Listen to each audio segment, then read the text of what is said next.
Entre 1940 e 1945, os nazistas saquearam mais de 100 mil pinturas e esculturas de judeus franceses.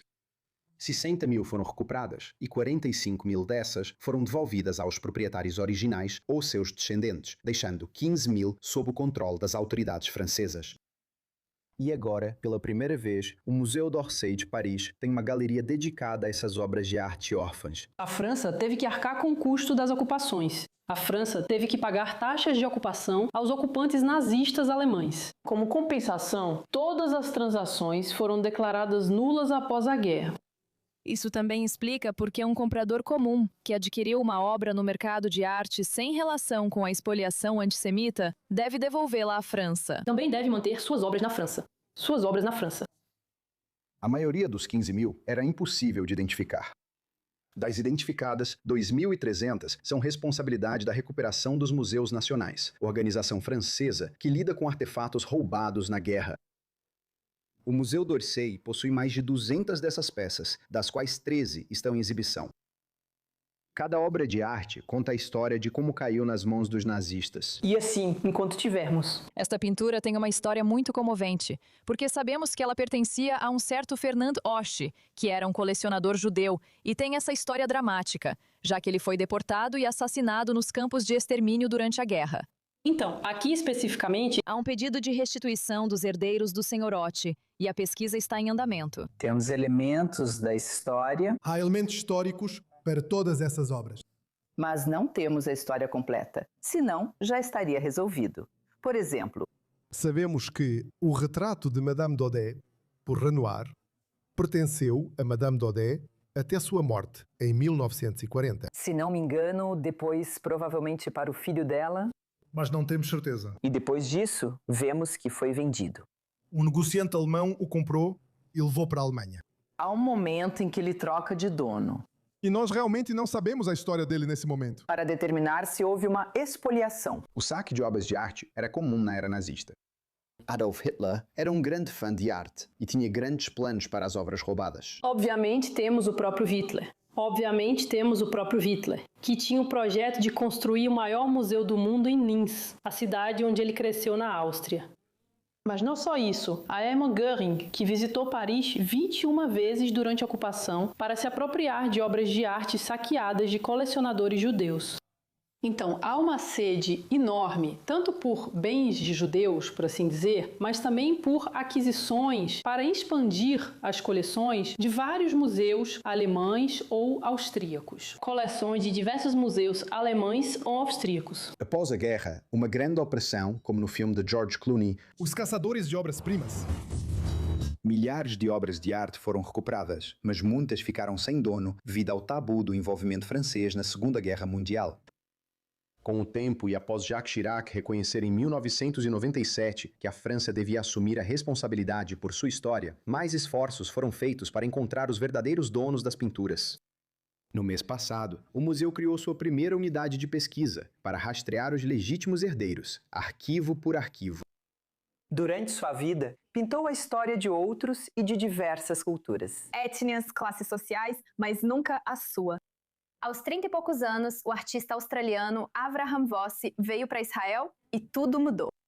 Pintor a óleo com formação clássica, atualmente em Tel Aviv, Avraham foca na identidade judaica, memória e vida israelense moderna. E ele se juntou a nós aqui no estúdio para nos contar sobre sua trajetória. Avraham, muito obrigada por estar conosco. Seja bem-vindo, estamos felizes em tê-lo aqui. Conte-nos um pouco sobre a sua história, desde crescer na Austrália até de repente vir para cá. Claro, sim. Cresci em Melbourne, uma cidade bastante judaica na diáspora, mas fora da comunidade judaica. Cresci sabendo que era judeu, mas sem muita conexão, talvez sem entender o significado e certamente sem ligação com Israel. Sabia que existia, mas não sabia nada sobre o país. E eu estava, como você disse, eu estava pintando. Eu estava envolvido em pintar as histórias de outras pessoas e realmente entender quem elas são e como a cultura delas influencia a visão de mundo que elas têm. E sim, na verdade, é interessante. Eu estava trabalhando muito com australianos aborígenes, samoanos, maoris e outros povos indígenas. e realmente entendendo, aprendendo com eles. O que significa, tipo, fazer parte de uma cultura ligada a um lugar, começou, na verdade, a me interessar. Tipo, este lugar, Israel, e como a nossa história aqui se conecta com quem somos como povo. E, ironicamente, era como se eu ainda não conseguisse me conectar com ser judeu através de outros judeus. Eu era um pouco distante, mas ao entender esse novo jeito de ver nossa conexão, fiquei animado. Vim para Israel pela primeira vez quando tinha 32 anos. Decidi imediatamente fazer Aliyah, pois aqui é muito empolgante. Acabei fazendo Aliyah pouco antes de 7 de outubro. Certo, quero conversar com você sobre pertencimento e identidade, pois, como alguém de contexto cultural misto, pode ser um conceito complexo. Como isso influencia a sua arte? Como você mostra isso e expressa essas complexidades na sua arte? Sim, quero dizer, é uma pergunta muito boa. Acho que uma das coisas legais para mim sobre ser artista é que é como se fosse um veículo para explorar essa ideia do que quer que esteja acontecendo na sua mente e no seu coração, certo? Então, sim, quero dizer, foi interessante. Lá na Austrália, eu sentia que não pertencia porque me sentia diferente. Eu era judeu, meus pais são dos Estados Unidos. Então, eu realmente não me sentia australiano. Vim para cá e todos diziam, você é australiano. Pela primeira vez, realmente me senti australiano. Acho melhor eu pegar um quadro, vou só pegar uma pintura. Sim. Você trouxe alguma sim, com certeza. Para este aqui, espero que... Espera, você pode ver. Ok. Sim, pronto. Este aqui. É lindo! Obrigado. Este é um que eu fiz no ano passado. E é uma sinagoga em Budapeste. E eu acho que o que eu ia perguntar, eu já estive lá, é reconhecível, né? Obrigado. Uma coisa que gosto deste aqui é que estou pensando em todas as nossas histórias, certo? Que é o fato de sermos um povo que vem de um lugar, mas temos essa longa história de diáspora. E cada parte da nossa história meio que vive dentro de nós e também vive nos lugares onde a gente mora. É como se as sinagogas fossem cápsulas desses fragmentos do nosso esforço de pertencer a vários lugares, enquanto seguimos conectados aqui.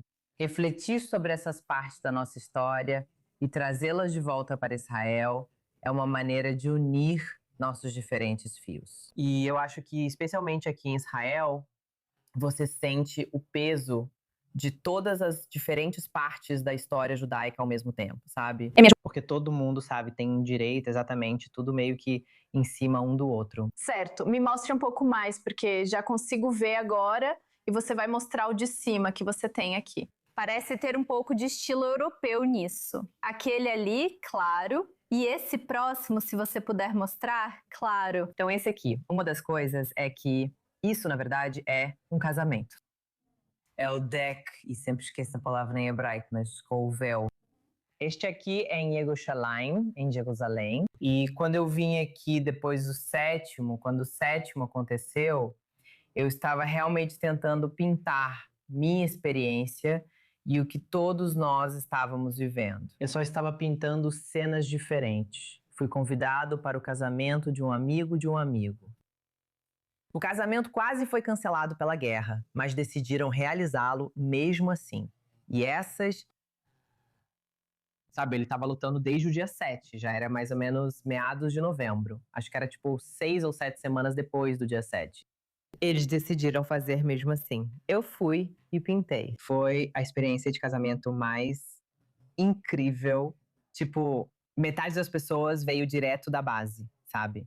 Mesmo sendo a primeira vez, depois do dia 10 que eles tiveram qualquer folga, vieram direto pra isso, tipo, a parte mais alegre possível da vida judaica, que é a chupá, certo? E eu simplesmente fui. Então penso em várias partes da experiência judaica. Estou pintando coisas bonitas, mas há muitos aspectos tristes na história judaica, infelizmente. Tem mais coisas, é complicado. Então, aí eu comecei a pintar chupás. Então eu meio que, agora, isso é uma das coisas que eu faço, e o que eu amo nisso é que é uma expressão tão alegre da vida judaica e da vida judaica.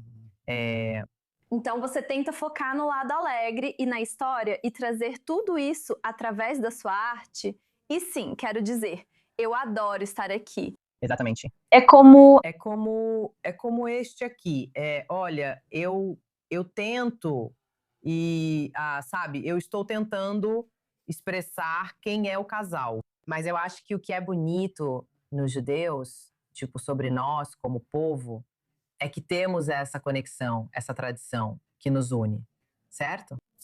Então, não é só a história dela, tipo, a história específica deles e dessa família específica, mas meio que representa, tipo, todas as nossas histórias. Sabe? E com certeza quer dizer, tipo, não há nada mais emocionante do que uma spa. Isso é lindo, isso ajuda muito, Avraham. Muito obrigada por vir. Obrigada mesmo, Emma.